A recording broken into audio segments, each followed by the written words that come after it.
Hey, Tim, this is Danny Smith. Just calling to tell you how much I appreciate listening to your shows, Truckers' Voices. It's very informative.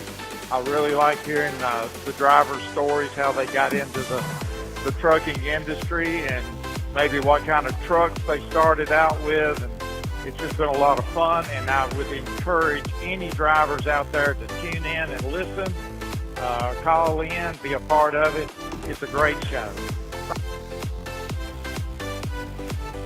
Hey, this is Chuck Lopesiger, and I listen to Truckers' Voices every Thursday evening from 8 to 9 p.m. Eastern on Facebook or YouTube with host Tim Taylor and co-host Steve Brand, because it keeps me informed about the industry and the drivers that keep our country moving forward. Don't forget, Thursday, 8 to 9 p.m. Eastern. Be there. Hi, this is Scott Post, and I love Truckers' Voices because there's always something entertaining and educational for our industry. And it's also hosted by two of my good friends, Tim Taylor and Steve Brad. Tune in tonight. And in the meantime, be safe out there.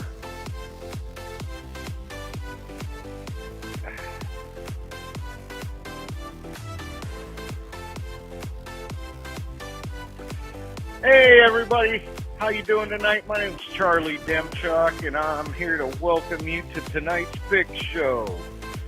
Y'all sit back, relax, enjoy the show. Tim and Steve got a good one in store for you. So have a good night. We'll see you. Hi, this is Tony Wainwright. I hope you enjoy listening to Truckers' Voices as much as I do. Now, without any further ado, kick back, kick your shoes off, air your corns out, and get ready to listen to another fine show.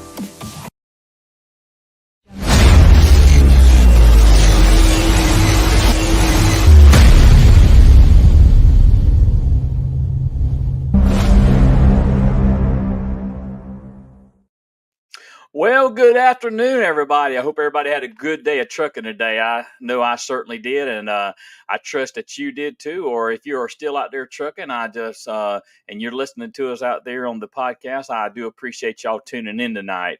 It's been a couple of weeks since we've been on the air, and man, we got a good show lined up for you tonight. We got Mr. Stacey STEELE on here, better known as Peterbilt 71 over on TikTok. He's got a big presence over there, and we are just excited to hear from him and hear his story and hear, everything that he's got going on in the trucking industry there. But anyway, I hope everybody's having a great, great, great, great day. Now, I know some of y'all might be on vacation.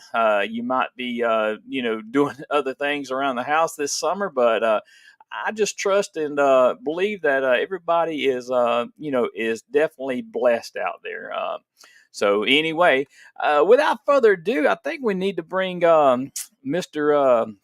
Steve Brand on in here. Let me get Steve in here with us, and let me see if I can get his music up here. Yeah, here we go. Here it is. All right, gonna bring old Steve Brand in here. They hating, patrolling, trying to catch me riding dirty, trying to catch me riding dirty, trying to catch me riding dirty, trying to catch me riding dirty. Ride dirty, baby. Well, I'm not riding. I'm riding about half this week. They did kind of wash out my truck this week. So yeah, there you go with that wash again. It's that Missouri upbringing, man. I'm sorry. Tell me the difference in wash and wash. Well, when you wash it, you just kind of get it clean. But when you wash it, man, you get down to the nitty gritty and get it clean. Keeping that plastic peak clean, right? Yeah. Well, I got to you got a plastic KW then. Yeah, I'm still going to use the example how they wash our trucks. They do it by helicopter. They fly over, dump a little water, then they fly over, dump a little soap, then they fly over and dump a little water, and they fly off. That's about as clean as it gets. But it's okay. The inside's pretty clean. I keep it clean. The only thing dirty in it's me, and I can't help that. It is what it is, Oh, yeah. That is definitely our office space. And, you've seen some of those dirty offices, so to speak. And then, you got to be in it for, 10, 11 hours a day. And might as well keep it clean because you're spending, half your day there. Yes, sir. Yes, sir. But hey, it's been a pretty good week. Between us getting the vacations out of the way, had the old 4th of July last weekend. It's good to be back with everybody. Hope everybody's doing real good. We got an outstanding guest tonight. Absolutely. And, can't wait to hear his story. If any of y'all has seen him on TikTok, you know quite a bit of his story. He's pretty much an open book. And man, I'll tell you what, guy makes me hungry when I watch his TikToks. He eats all the time, man. I love it. I love it. But boy, some of that spicy stuff, I don't know about that. I had ulcers when I was a kid. I can't take some of that spicy stuff. But no, it's all good, man. How you been? I've been doing good. Just doing my thing. I think I was talking with Stacey the other day. I was on vacation a couple of weeks ago, and he told me he was doing some stuff around the house. I say, yeah, you got to get back to work to get some rest for sure. Yeah, no kidding. And that happened to me a couple of weeks ago when I was at home. I just did a lot of stuff around the house, and I was like, I got to go back to work. It's like I did. I put 2,000 miles on last week. I didn't even get paid for it. It cost me money, but I got lucky. Most I paid for gas was $2.99 a gallon. I took a trip over to Missouri and see my mother. I come back, picked up Mama, and we went down to Tennessee and getting ready for the big wedding there in October. So it was a good time. It's a good time. But I got you. I bet your wallet's hurting right now. We ain't gonna talk about that. But well, let's not belabor this anymore. Let's bring our guest on in here, and let's get the show on the road here. Okay? Yes, sir. Sounds good. All right, let's bring him in on our regular theme music here.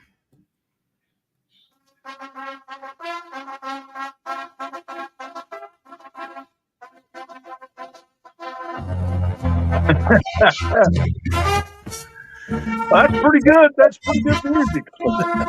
I like that. Oh, Yeah. Stacey, it's good to see you on there, better known as Peterbilt 71. Thank you for agreeing to come on Trucker's Voice tonight. We're just excited to hear from you, hear your story, and we just jump right on into it. Thank you guys for having me. It's an honor. It's a privilege. Thank you. Yes, sir. And I'll let Steve greet you there. Yes, sir. I was just going to tell everybody that, you're worldwide, often impersonated, but never duplicated. And yep. Eastern Kentucky's #1 son right here. Right here. Peterbilt 71. Thanks for coming on, brother. Appreciate it.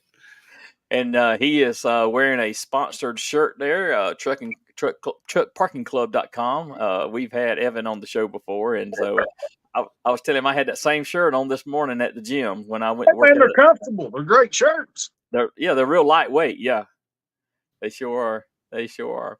Well, it's good to have you on here, Stacey, and we just want to get right into the show and kind of jump into your story about how you got into trucking and talk a little bit about that. But before we get started, just kind of tell the listening audience there, who you are, where you're from, and who you drive for, and all that kind of stuff. My name is Stacey STEELE. I live in East Kentucky. I live in Lawrence County, Kentucky. The county seat is Louisa. I live about 4 hours south of Columbus, Ohio, about 5 hours north of Knoxville, Tennessee, about 2 hours, 2.5 hours east of Lexington, Kentucky, and about 2 hours west of Charleston, West Virginia. So I'm right in the middle of a lot of stuff, but right in the middle of nowhere. And it's just, used to be coal mine moonshine or moving on down the line. And I don't know how much moonshine it is anymore. It's moved on over to some other stuff. But I found trucking very young and been trucking a long time. Yeah. I'm 52 years old. I'll be 53 if I live till September. And I've been trucking since October of '89. You can do the math there yourself. Yeah. I was very young, and I started at Martin County Coal, driving a 10-wheeler off road from the mines to where they would load, they would crush coal, and they'd send coal out on train, and they'd send coal down to the river to load the river barges, and we'd haul coal to the prep plant. Is what we done the most of. Yeah. But I got a long story, man. You guys fire away at the questions. It's some more of a story, really. Yeah. Well, And I drive for Valley Express out of Fargo, North Dakota, and every step led me to them. It's just, it's all in the Lord's hands, and it's all worked out. Amen. Amen. Well, unless Steve's got something to ask you or say, we're just gonna get right into it. We want you to tell us from the very beginning up until right now how you got into trucking, what's going on, and we'll give you the platform. Well, guys, so me and the wife, we married very young. We had a baby early on.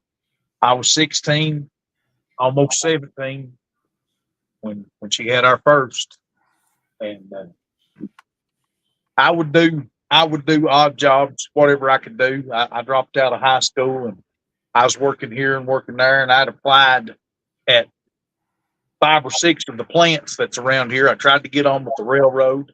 I tried to get on at a couple of there's a nickel plant down here. It's Huntington Alloys or something like that's the name of it now. And I couldn't get a job there, and I tried different places. And my wife had an uncle that he had a sawmill, and I worked for him for just a very brief time. And I worked just a few jobs here and there, and nothing ever really. Thank you so much for the coffee. Nothing ever really took off and blossomed into nothing. And I worked. I went to work for the county road department. I worked there for a little bit. Then I got a job. At Martin County Coal driving a 10-wheeler. And I drove 10-wheeler a little bit, and about 9 months I drove 10-wheeler there off road. And I still didn't. I went when I turned 18. I went to the courthouse, and I told them I was going to, drive truck, and I got my chauffeur's license. So in them days, that allowed you to drive a tractor and trailer. Right. I still wasn't sure what I was going to do, and I had a neighbor. 1 week the mine was shut down. It was July. They were shut down for miners' vacation. I had a neighbor that had a flatbed truck, and he said, "Go with me to Chicago." He said, "I'm loaded for Chicago." He said he had a cab over Ford 9000, had a 400 Cummins 13-speed. He said, "Go with me to Chicago." And I said, "Man, I can't be running off up to Chicago." And he said, "Oh, come on." He said, "You'll enjoy it. You'll have a blast." So Cindy, my wife, she said, "Go with him." She said, "You might learn something." So he said, "Just get you a bag of clothes." He said, "Put you about 3 days worth of clothes together." So that's what I done. And we took off Sunday evening about this time, and unloaded the next morning at 5 o'clock in Winnemac, Indiana. And we got there, and just to make this real long story a lot shorter, we didn't get reloaded that day, but the next day on Tuesday, about 7 o'clock in the morning, we went and loaded at one of the mills in Chicago on 130th Street. And he got a coil going to General Electric in Louisville. So on Wednesday morning, about 7 o'clock, he unloads that coil in Louisville. So from Louisville, we went over to Waddy, exactly where the Loves is now. There where the Flying J and the Loves, and they built a speedway there now. It used to be Buzzard's Roof 76 truck stop. Just out there east past the scales. Well, he went in there, pulled that big red and white. Boy, it was a pretty truck. It was like a 80 or like a 70, 79 or a 80. I can't remember exactly. Ford. And this was in 89. And, this was probably in 90, early 90. And, we took that and parked. He parked and he walked in, and he went in there to that 76 truck stop. He got a com check, and that broker that he'd hauled for him in 2 trucking companies. He triple leased both them loads. Well, they paid him for them 2 loads. And I've never forgot this as long as I've lived. I ain't never forgot this. His check was $2,100. And walking back out across that parking lot, he had his Wrangler button-up snap shirt on and had that check down in his shirt pocket. And he just pulled that check out and flashed it right at me. Yeah. And I could see them numbers. And I said, "Good Lord." I said, "That's your money?" He said, "Well, yeah." I said, "I'll have me a truck." I said, "Look at here." I said, "That's more money than either one of my grandpas ever seen at one time in their life." I said, "Good." I said, he said, "Now I got to buy." He said, "I had to pay for my fuel." I done kept track of that. He wasn't $400 in on his fuel, but you know, fuel was like 65 cents a gallon at that time. And, he's talking about his tires, and he's talking about this and that and other things he had to buy. And I said, "I don't care how many tires you got to buy or what you got oil changes." I said, "You can go to the bank and cash that check and that's your money." He said, "Absolutely." I said, "I'll have me a truck." I said, "I will have me a truck." But, you know, and things went on and things changed. And I can speed it way up. I went to work. I worked for the mines a little bit more over there hauling. And then I went to work for Jim Syverson here at Louisa. Good old boy. He built every concrete bridge in East Kentucky, just about it, on the county roads. He was a great contractor, road constructor, and built bridges. He tore out all the old wooden bridges on the gravel county roads. Wow. He hit a lick, man. He hit a home run. He's at the right place, the right time.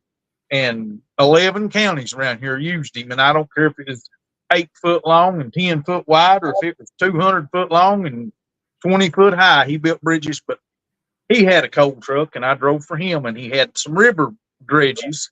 I don't know if y'all know what a dredge is. I'm sure you do. They dredge the coal up out of the river, and we'd haul it down to the docks. And I can remember that was an in-house truck, and it had its own pile back there. And I didn't have to weigh out, but I had to weigh in, and I was told to go around. That's called shucking. You know, all these boys be lined up a mile in line with their tractor and trailers from Hazard and Pikeville and Logan, all over coal country over here. They'd be lined up. And man, I'd have to go in down there, and I was young. I was I don't know, 19, something like that when I was working for him. Almost, I was 19, almost 20. And I went to work for him, and I worked there 3 months. It was a great job. I really liked it. Then I got a job, but I'd shuck them trucks. I was told to go around them where I was the in-house Kentucky made coal truck. And I'd go around them, and man, there's an old boy, I'll never forget it. He looked like you remember what's his name? Old Jack Elam, ain't that his name? The big beardy face, cross-eyed Western, always played the villain. Jack Elam, I think. Yeah. There's a dude in about a 78 or 9 International Eagle, big hood. He's sitting there, and he had a double barrel on, son. He just put it, you know, kind of on me. And as I come out, he didn't like it a bit. But I went from there. I went to work for Brown's Food Service for 3 months, 89 days. I worked there, and I hauled groceries, local grocery distributor. And that's the only place I ever pulled a set of doubles. That who you talking about right there? That is him. Okay. If you've seen him in his later days with his beard and scruffiness, that's who I'm talking about. Okay. All right. And I worked for Brown Food Service for 89 days, and I pulled some doubles and done a little of this and that. And I had an odd job in between these jobs there for a little bit. I worked for an outfit that's really where I learned to shift the truck. Ray Wiley really taught me how to shift. I worked for Moore's Ready Mix in between that, the mines and the Jim Cyrus guy I was talking about.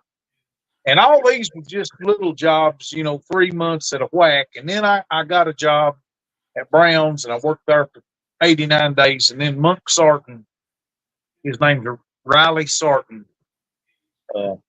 he hired me. I was young, I was 20, and he hired me to. He told me, he said, "Man, I can't." He said, "You're not." He said, I don't think I can insure you." I said, "Man, I need a job bad." I said, "I'll work in the shop. I'll change tires, whatever you need me to do." I said, I need a job, brakes, grease, whatever." And I said, "I got a cousin that works for you." He said, "Who's your cousin?" I said, "John Boy." He said, "Johnny Cook's your cousin?" I said, "John Boy's my mother's first cousin." He said, "I'll tell you what." He said, "You go down there and you ride." They was hauling out of Cabway Lingo State Park over in West Virginia. It's pretty rough haul off road, about 28 miles off the blacktop back in there to where they's at. He said, "John Boy says you can haul coal out there." He said, "I'll have Lyle Markham." He was truck boss. He said, "I'll have him put you in a truck." And it took me about a week. And he said, "Yep, he's ready." So Johnny let me drive in empty, and then I got to where he trusted me to come out there loaded. And anyway, I got moved on into, and we was hauling big weight, 60, 62 ton bed level on the Benson trailer that he pulled. He had a 91 Western Star with 18 speed in it. Beautiful teal green. His like brand new. That truck had like 60,000 miles on it. And so I worked for them till April of 93.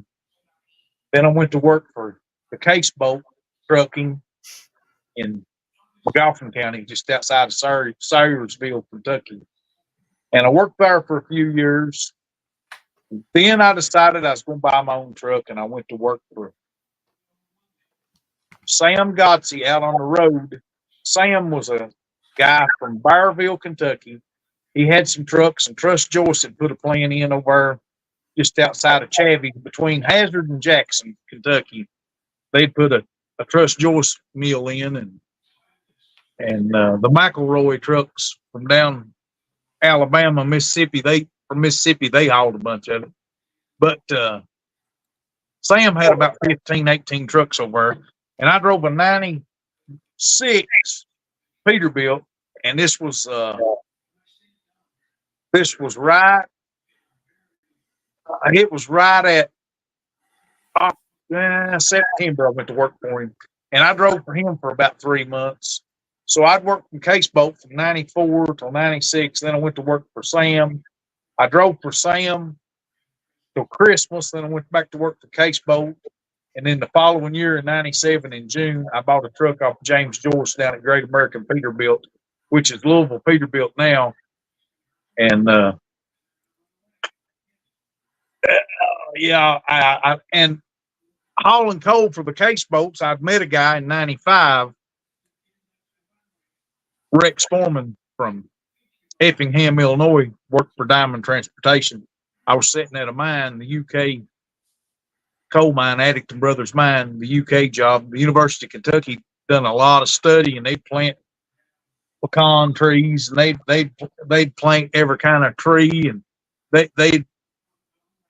they's all the time trying to grow different fruit. They tried to grow bananas. They tried to grow everything on the reclamated property. It looks like a pasture field when they get done, to say, you know what I mean?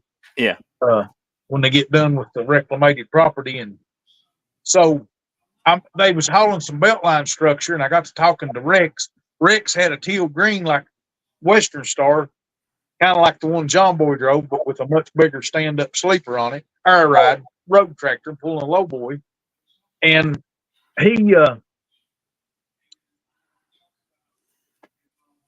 I got to talking to him. I said, "Where'd you load this at?" And he said, "Mansfield, Ohio." I said, "Really?" I said, and we was just outside of Hazard, Kentucky. And I know that was like 3 or 4 hours away. And I said, "Well, where'd y'all stay at last night?" He said, "Greenup, Kentucky, down there at that little." I said, "Down there at that Chevron station." He said, "Yeah." I said, "Well, man, if you don't care," I said, what kind of rates on that? Does that pay pretty good?" And I wouldn't lie to you for the world. I can't remember what it was paying, but it was a decent rate. I said, "Man, that ain't too bad." I said, "When do you go home?" He said, "Whenever we can afford it." He said, "We'll get close to it." He said, he said, "It ain't too bad." Got talking to him, and Rex got a great story too. Rex is 83 or 4 years old and still working, and he worked for Diamond Transportation till he 2015, I think. He was like 75 or 6 when he. Anyhow, I talked to him and I said, "Well, I ain't gonna be able to buy a truck for a year or so." I said, "But I'm." So I was a station. I was a rat hole in money getting ready, and I started buying cars at Back's Auto Auction. I'd go down there and buy a car, and I'd put tires or brakes or whatever it took, and I'd try to make $300 or $400 a car, buying them $600, $700, $800 cars, pretty decent 7, 8 year old cars with 80,000 miles on them. Try to make $300, $400 on them. Anyway, so I go down there and I buy my truck in June of '97. I leave Case Boats, and that was what the Sartons and the Case Boats was great people to work for, and even Sam, and I just use Sam as a stepping stone. All I done, honestly, working for Sam, I went to, where did I go? I think I went to Arizona once. I know I went to Syracuse or Albany. I went both places up in there. I went up somewhere in Connecticut. I went to Boston. I went all over the South. I went to Texas a time or two, and I went to Kansas and Colorado a bunch on that Joyce Lumber. And I went to Milwaukee a bunch, and I went to Minneapolis a few times. And the only thing I was doing while I was working for Sam, and I hate this because Sam was a great guy, and I done him a good job, but I wasn't making $400 a week working for Sam. And when I worked for the Case Boats, you wrote your own check there because a lot of the mines was 24/7, and as long as we didn't run no logbook, and as long as I could function on a 3 hour, 4 hour nap, and then drive for 7 or 8 hours, and then take me 2 more hour nap, just haul all week like that till everything just turned into, whoa, I need a nap, but but that's just how everybody done it, and we didn't think it would ever end. And the coal business is all but done right now the way that was. But anyhow, so in June, I just used Sam to see if I could live in a truck out away from the house, if I could share at the Pilot and the Flying J's and the Petros and a bunch of them truck stops is gone now, like the Bobber out, some of the big. Yeah. Anyway, I just wanted to see if I could live in a truck and be away from home. And I don't think I was ever gone. I might have been gone 2 weeks for Sam, but I was home about every weekend. We'd take a load out, and then he'd try to load us back.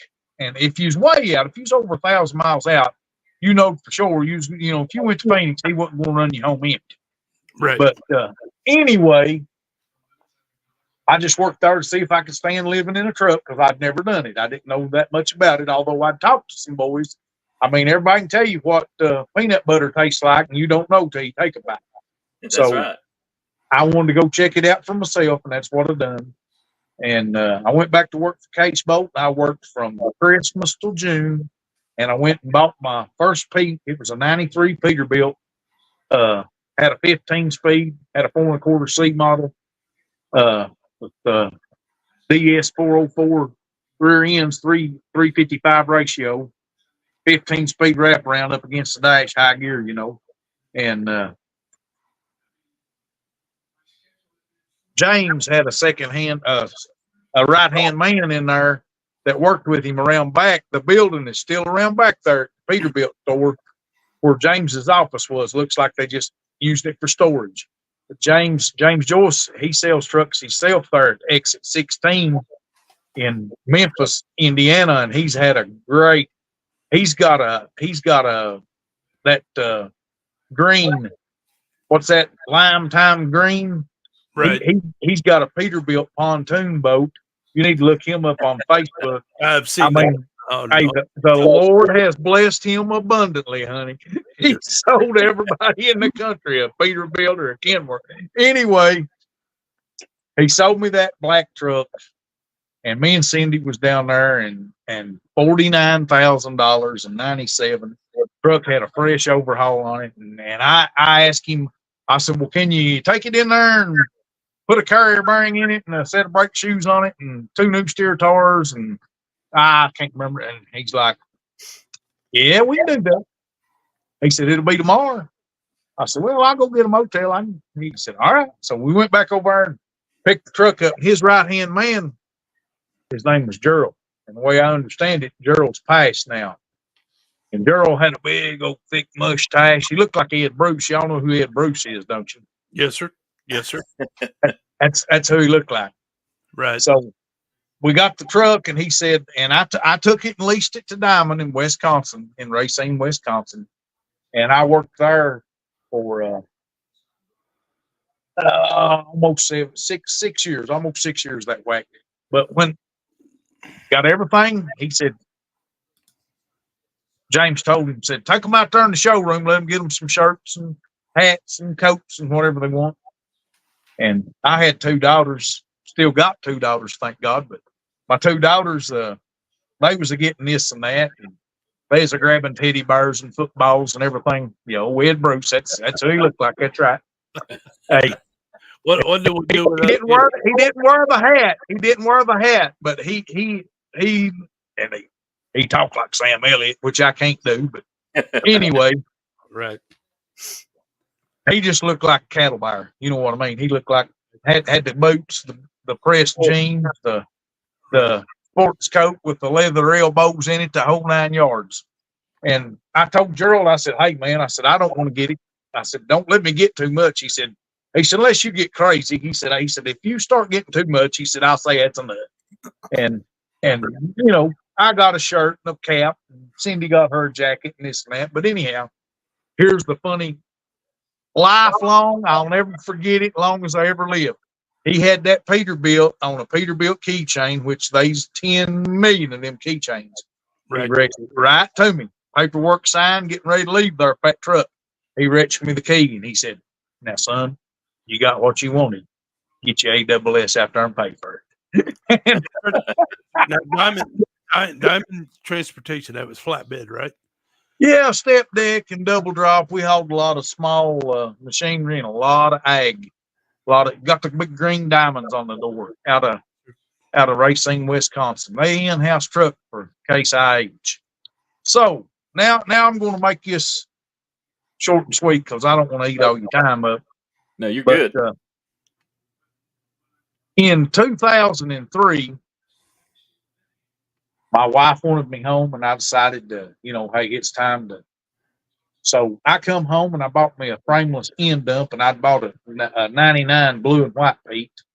I sold that black Pete to an uncle of mine, and I took that blue and white Pete and I started pulling a frameless dump trailer, and I was hauling coal out of Pikeville up to Maysville, Kentucky, to a power plant. Then I'd go over to Piketon, Ohio, and I'd load sand, and I'd take it back to the ready mix plants, the Wells ready mix plants all over East Kentucky. Well, done that for about a year. Then I bought a set of walking beam rear ends and changed that truck over. Took the air ride out from under it, put a set of walking beam, cold spec rear ends under it. I bought a Benson trailer off of a neighbor of mine, great guy, Larry Skaggs from Elliott County, just a great human being. I bought that trailer off of him, a 91 Benson. I started hauling coal, and my wife said, I want you, our daughters were just getting ready. The oldest was getting ready to graduate high school, and the youngest was like a sophomore getting ready to be a junior. And she said, I want you to teach me to drive. And, we was home every night by this time, and we'd get up and leave 4 or 5 o'clock in the morning. She said, I want you to teach me to drive, and I want you to buy me a truck. So I got busy and done just that. And we ended up from 2003 till October of 2009, we probably had, I don't know, I'd have to count them, probably 15 trucks, but we had 8 on the road at one time. Had a great business, and we just got out of it, got away from it, and kept her truck. The truck I bought her is Clyde. She put a bunch of miles on that truck, and I've put 800,000 miles on that truck myself. Right. And she put like 700,000 on it. But anyway, we in 2009 in October, we went out on the road. I went back to work for Diamond, and we worked from Diamond from October. Whoa. We worked from January, I think the 10th of 10 till March of 22. And I'd had a bunch of friends go to Valley Express out of Fargo. And they had all told me about it and told me about it and told me about it. And so me and one of the guys at Diamond didn't see things eye to eye. And he pretty much, he just, I could have stayed there. I really could. It wasn't like I was run off or Diamond's got a whole different lease than what I've got here. And I hauled a bunch of machinery on their 3-axle trailer. I was leased to them and pulling their trailer. Anyway, he wanted to take the axle off the trailer and put me back on 5 axles, which knocked me out of a lot of revenue that I had personally generated. Right. And I called these guys that I haul for, and I said, "Hey, if I go to work for Valley, can I still haul for you?" And they're like, "We'll check it out." They're like, yeah. Every one of them, yeah. So I'm at Valley Transportation out of Fargo, North Dakota now, and as happy as I've ever been anywhere. And thank God for every bit of it. And it all sparked off that one ride to Chicago. I mean, in that Ford cab over, and it just flipped this way and flipped that way and flipped this way and flipped that way. And here I am sitting talking to Steve and Tim, 2 great guys that it's my pleasure to meet, sitting here drinking coffee, telling you the whole story, trying too quick as I can. And I've hit the high spots on this. Yeah. I was getting ready to say, you drinking that black coffee. He loves that black coffee. But, oh, yeah. Yeah. So let's just kind of move forward. What got you on the TikTok? That's where I was going to go next. Yep. Here we go. So I was sitting in there in the recliner one night. I was right back about half asleep. You know how old boy will get, everything settled down and calmed down in the evening time. And our grandkids they're in and out of here. I mean, they don't live with us. And at that time, the granddaughter and the grandson, they was here about all the time. 3 of them was here quite a bit. And their mother would be here, and then she'd be at her house, and it just anyway. She'd went through a divorce, and they come here, and it just anyway. My oldest granddaughter, she was laying there on the couch, and she was doing this, and and I said, "Honey, that's good. You got your little buddy you're signing with." I said, "That's cool." She said, "Signing." She said, "I ain't a signing." She said, "I'm making Musical.lys." And I said, "What's Musical.lys?" So and if you guys, I mean, I'm sure you know that that's what TikTok was before it became TikTok. Like they closed Musical.ly down. I think they closed, but all that plan that was doing all the lip syncing went to TikTok. All the kids do all that lip syncing, so they got on TikTok, and I was sitting in there one evening, and I was watching them, and my oldest grandson and my oldest granddaughter, they was cracked up. I said, "What y'all doing?" They said, "We're watching TikToks." I said, "I've been hearing about TikTok." I said, "Ain't that like Musical.ly?" And they said, "Yeah, it's a little different, but yeah." I said, "Well, show me." They showed me, and I put it right on my phone, started messing with it. And, of course, anybody that just goes to TikTok and opens up a TikTok, they're going to flood you with the stuff you don't want to see, the vulgar stuff. Right. That's what comes at you first. And my grandson's like, "If you don't like it, just hold it right here, hold it right there." And then Mike's not interested. And I'm like, okay, cool. I see that. And I learned how to navigate a little bit. And I was watching, he said, and my granddaughter's now, if you start watching fishing videos, they're going to pop up on you. And she said, if you're going to start watching people, whatever you like, she said, it's on there. She said, you just put up busting glass and it's on there.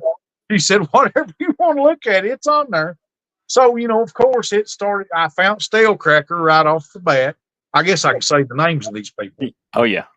All right. So I found Stale Cracker right off the bat. He had like 100,000 followers. And, he's got, I don't even know how many million he has got now. And I said, boy. And I mean, I got to watching him. And then I found Pepper Belly Pete. And, me and old Pepper Belly Pete go way back. And I found a cowboy out of Oklahoma. I found a bunch of them. And they's I don't know if y'all know Torchy Swinson, that she lives in a assisted living out in Texas somewhere. And she's always, let me tell you something. She said, I was going to tell you something. And she, she's 80 some years old, and she just talks about highlights of her life and how getting her kids ready for trick or treating in 1967 was, and how, going to a Tupperware party over at her sister's house in 1978. I mean, she's all the time just telling stories that resonate with my mother and my grandmother and all my aunts. So, and I just love to listen to it. And I said, so I got to watching all this stuff and watching all these different things. And of course, all the trucks, man, truck. I mean, there's trucks on there. Hey, I learned how to change brakes, and every boy in East Kentucky, I've known how to do that all my life. No, you ain't, because I've been every shop over here. They ain't nobody. Hey, I can change it. So, but anyway, so I've learned a lot of stuff off TikTok. But anyhow, I said, I'm going to start me a TikTok. My grandson said, well, there ain't nobody going to like them. There ain't nobody going to watch them. I said, maybe not, son, but they all ain't in the sixth grade.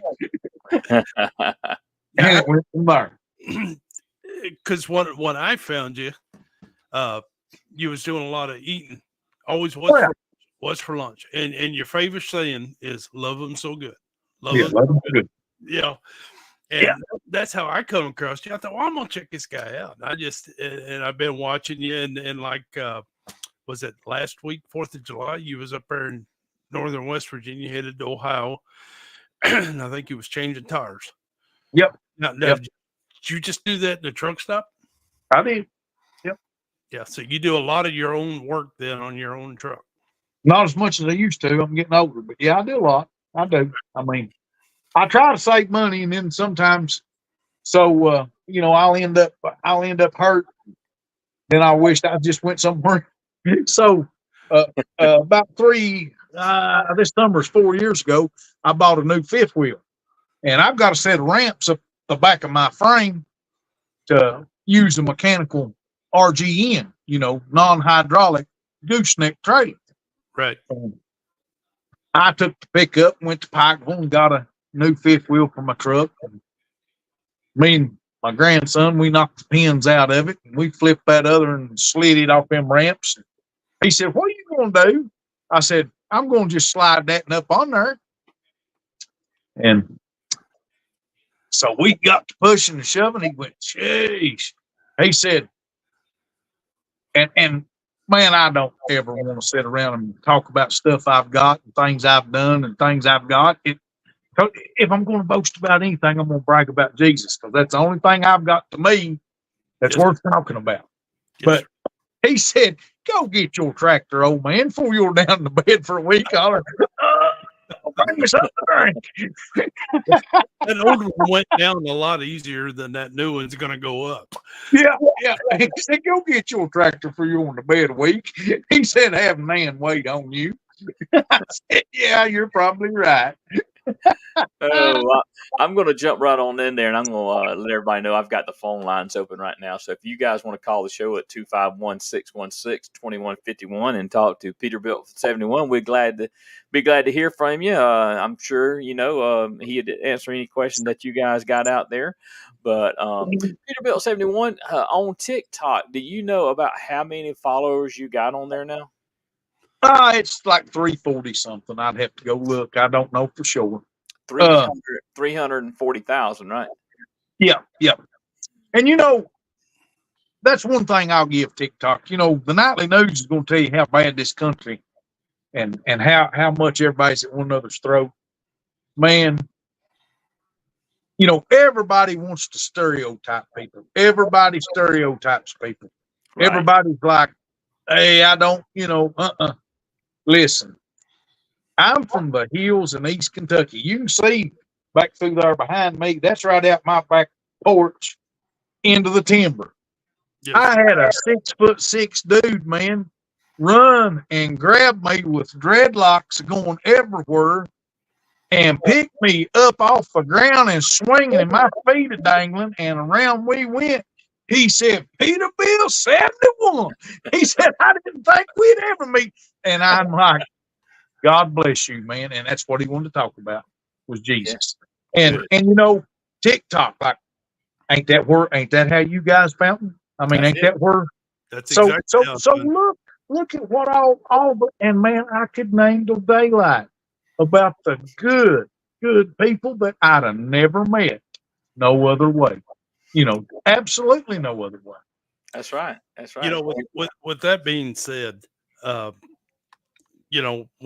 things are, I won't say that it was going wrong in my life or nothing like that, but it's like every time I need a something to follow, God steers you in that direction. And there's been a couple times, brother, I'm going to tell you, there's a couple times that I went to TikTok and I didn't even know I really needed it, but you was talking about Jesus. And you praise God. You did not apologize for talking about Jesus, but you apologize to your followers because I'm not eating today. I'm going to talk to you a little bit. I'm going to get my black coffee. And, I listened to you a couple times and I have no idea why, but I was steered that way. And thank you, brother. That's the cool part about social media. You can get that. And I told Tim the other day, I said, I got to get a hold of this guy. We got to get him on the show because he's got a story to tell and you got a good story. And this is, it's great, man. It's great. You got a great story. You started with nothing and you still got nothing. You know what they say? Got half of it left. And if you want to make $1 million in trucking, you start with 2. Yeah, that's it. And early on, me and the wife's been together since we was kids, and without her, I'm sure I'd have been a long time dead. And she wouldn't put up with no drinking and carrying on and no nonsense per se. So I mean, I just had to straighten up. I sure wasn't gonna let her have a good time. You know what I mean? I had to stick around. There you go. So I wasn't gonna get out of the picture and let her have something. She'd have probably got somebody that had plenty, and until she'd have been on a big airplane going somewhere. So, so if she doesn't mind, just tell us a little bit about her and the trucking industry, if she doesn't mind. Well, she started driving hauling coal, and man, what a driver she made. She was a great driver. Waited till my kids were. She waited till the kids, like I said earlier, was in high school, and we bought her truck, and she hauled coal, and she went and worked. She worked at Diamond with me, and she's not went to Valley, but we're hoping one of these days she'll take off and go with me. But she's got so much going on here, I don't know that she could ever go now. But she's a great person. And she keeps up with the industry. She gets all the dings and bings on her phone, and she'll tell me about something, and I'm like, because look, I don't want to sound like an old stick in the mud, and I hope I can do it for 50 more years. Yeah. I know I've not got that much time left, but I would love to. If I stay healthy, I will drive as long as I can. But, I do love trucking. I'll always love trucking. Trucking has been great to me. But when I start hearing of the regulation and this and that and that and this, and I'm like, what else can they do to us? But I will not waver, just like I've told a bunch of them. I said, I don't care if they give them at 30 mile an hour and only let us drive 2 hours a day. I'll be trucking. I mean, they can do whatever they want to do, and they can get mad about it all they want to. You know, do y'all remember, what's it been now, 10 years ago, somebody up there said, I'm talking about Washington, D.C., and I ain't going to get into that because if I get political, I'll definitely get biblical. But do y'all remember they said they wanted all commercial trucks parked from 6 p.m. to 6 a.m.? Can you remember that? Yes. Yep.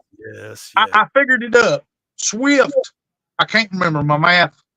My math's good, and it's real good with the calculator. Swift had like 48,000 box trailers, let alone all the flatbeds. And I figured up the 53 footers, they had enough to cover I-40 on both shoulders, one side of the U.S. I said, that's a good deal. 53 foot and 5,280 foot to a mile. I said, let's park them all every night. I said, that's a great idea. You talk about this bunch right here getting some business, huh? I mean, there ain't enough room for half the trucks that's on the road anyway. Nope. Exactly. You're Exactly. right. And speaking of truck parking, that is an issue. And do you ever find do you ever have a problem with that sometimes while you're out there? Absolutely. Yeah. Absolutely. And man,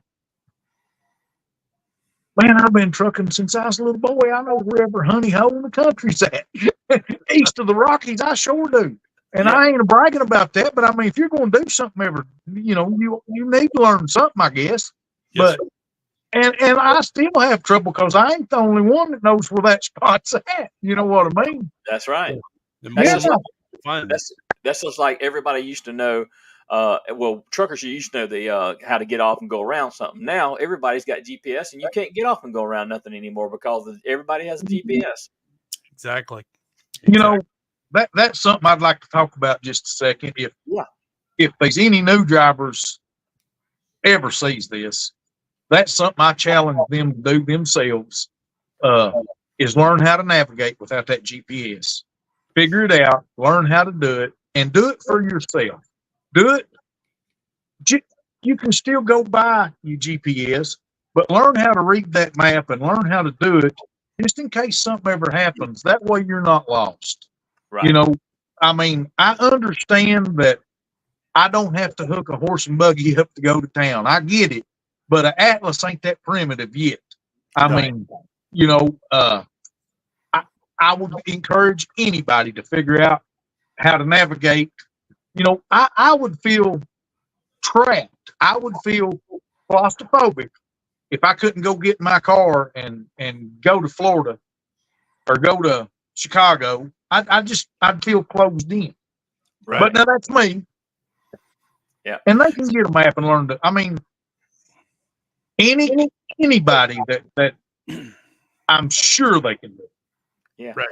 Yeah. So just a little bit, Stacey, tell us a little bit about your family. I know you got some grandkids and all that. So go ahead and brag on your family a little bit, if you don't mind. Love to, brother. I got a beautiful wife of 36 years.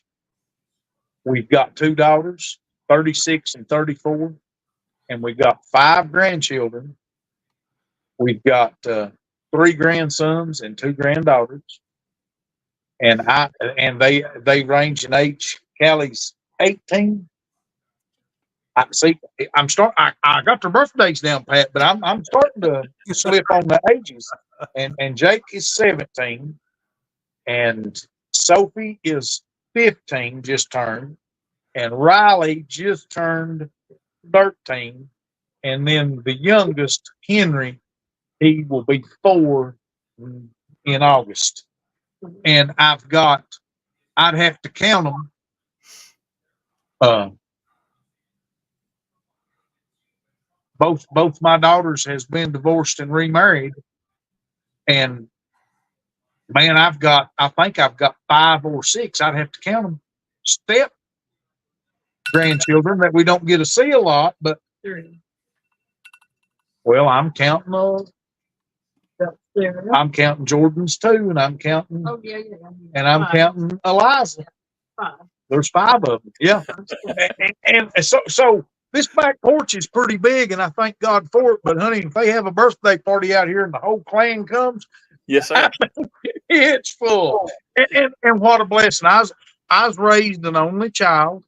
I was the only child my mom and dad had, and man, I have been blessed with a big family, and I That's thank God for every bit of it. that's a blessing. If you heard that little sound going off in the background, that just means that we're 5 minutes from the top of the hour, and we're Ain't going. that something? Yeah, that hour goes by fast, so we're gonna have to cut it off. We're gonna what Steve and I call the post trip part of the show here. We're fixing to start post tripping the show there. So anyway, I tell you, it is actually a pleasure hearing your story, hearing your faith, and hearing your devotion to your family for sure. And I like what you have to say about TikTok because you can find the good amongst all the bad on there. It's just according to where you're looking at and what you're looking for. And, most everything on my feed comes up. It's all about trucking. And we've had several people on here that has been, people that we met through TikTok. Of course, we do have other people on there. Hey, you know what? We got a phone call coming in. Let's see if we can take this phone call before we go off there. Uh, All right. Let me put them on the board here. Hey, welcome to Hello. Truckers Voices. Who do we have here? This is Chris from Maryland's Eastern Shore. Hey, Chris, let me turn the volume up on this just a little bit so they can hear you. Can y'all hear Chris now?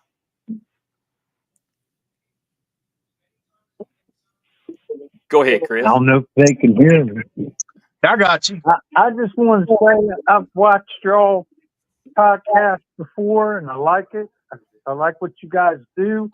And I drove a truck for 36 years, and I ended up I was hauling paint, and I had a whole skid of joint compound fall on me, and went 2 hips, 11 back surgeries, 4 shoulder surgery, 6 knees, and I came across that TikTok after a surgery, and I'm looking and I see Stacey, Peterbilt 71, and I just sat there and I was like, man, like I was riding along with him, and that I just wanted to thank him for that, and he's brought me closer to the Bible. My wife bought me a Bible study book, which is something that I needed. Praise God. And it just made me a better person because I was like kind of bitter after all that. I had to learn how to walk again and everything.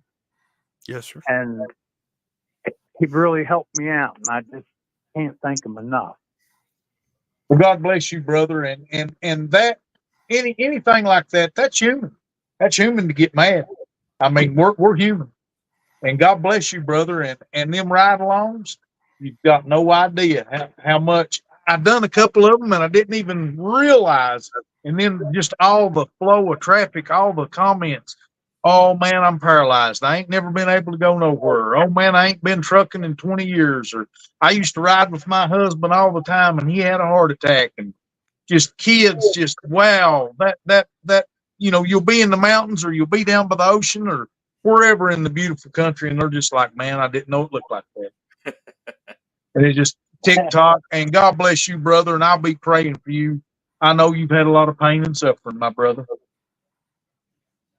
And likewise, I definitely pray for all of you gentlemen and your families, and keep doing what you're all doing. Stay safe, stay healthy, stay vigilant, and God bless you all. And thank you for the opportunity to come on the show. Yes, sir, Thank Chris. you, We do brother. appreciate it. Appreciate the support, man. Appreciate the support. And God bless you, brother. God bless you. Yep. God bless you. All right, Chris. Good night. Thank you for tuning in, and good night, brother. All right. Well, hey, we are definitely at the top of the hour. We got 1 minute to go here. But Stacey, let's go ahead and close this show out. I'm going to do it a little different tonight. We normally close it out with a word of encouragement and a word of safety. But I feel like we should close it out with a word of prayer. How about that? That'd be great. And I want to thank all you guys especially Steve and Tim here. Thank you guys so much for asking me to be on the show and be part of the show. Yes, and sir. man, it just means a lot to me. And you know, absolutely, I thank both of you from the bottom of my heart. Yes, sir. Well, if you don't mind, if you'll just kind of pray us out here, we'll go off there here in a minute. We'll see you on the other side, and me and Steve will say a word right before we go off there. But if you don't mind, Stacey. Oh yeah, All right. I'm sure say a good prayer to the dear Heavenly Father. As we come to you, we thank you for this opportunity. Another day was not promised. Thank you for Steve and Tim, Heavenly Father, in this podcast, and all the many people that view it, especially for the ones that don't know you, for the pardon and remission of sin. And all the boys and girls on the highway, we pray for safe travels. In Jesus' sweet holy name, amen. Amen, brother. Appreciate it. Steve, what a word of encouragement and safety to the listening audience, if you don't mind, and we'll just kind of close on out, and we'll see y'all on the other side when we go off there here in just a minute. All right. Sounds good. Like I always say, remember, people, the most important trip of the day is that trip home. God bless you. Stay safe. And it is travel season. Remember, give us that pull horn, man. We'll pull horn. You want to see a grown man turn into a kid? Just give us that sign. We'll do it. So, like I said, y'all be safe, be careful. Stacey, appreciate it. We'll see you on the other side, Tim. All right, everybody. Y'all have a good week, and we'll be right back here on Truckers Voices next week. And we appreciate Stacey coming on and sharing his story. We'll be Thanks back. for having me.